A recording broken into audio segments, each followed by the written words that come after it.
حضور میرا سوال استخارے کے متعلق ہے.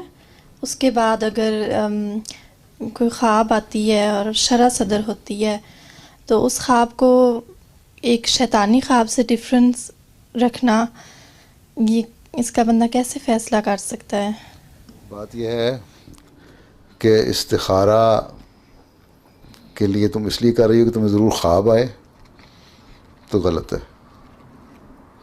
استخارے کا مطلب یہ ہے کہ اللہ تعالیٰ سے خیر چاہنا، بہتری چاہنا، کہ اللہ تعالیٰ اگر یہ رشتہ میرے نزدیک تیرے نزدیک بہتر ہے تو غیب کا علم اللہ تعالیٰ رکھتا ہے، تو مجھے اس میں میرے لیے خیر رکھ دے اور میرے دل کو تسلی دے دے.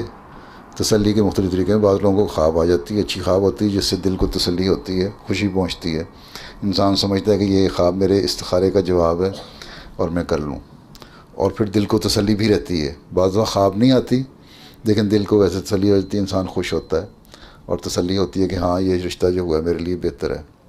ٹھیک ہے، تو وہ کر لینا چاہیے. بعض دفعہ یہ بھی ہو جاتا ہے کہ انسان سمجھتا ہے کہ خواب آئی ہے، خواب بظاہر اچھی ہوتی ہے ہیں، اور انسان ڈاواڈول ہوتا ہے کہ پتہ نہیں اچھی ہے کہ بری ہے، یا شرح صدر نہیں ہو رہا ہوتا لیکن خواب اچھی ہے. تو بعض خوابیں اچھی نظر آتی ہیں بظاہر لیکن ان کی جو تعبیر ہے وہ مختلف ہوتی ہے. ٹھیک ہے، اس لیے اللہ تعالیٰ سے خیر ہی مانگنی چاہیے. تو اس تعبیر کسی اور سے بھی کروا لینی چاہیے، اور پھر اگر تسلی نہیں ہو رہی، ٹھیک ہے، تو پھر نہ کرو.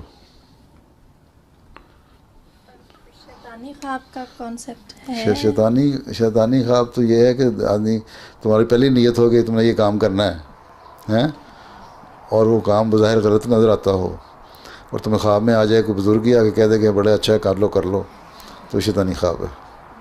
ٹھیک ہے، جو اللہ تعالیٰ کے بتائے ہوئے قانون اور شریعت کے خلاف باتیں ہیں، اگر تمہیں کوئی بزرگ بھی آ کے کہہ دے نا، بڑا نیک ولی اللہ، کہ بڑا اچھی بات کر لو، تو تم سمجھو شیطان ہے.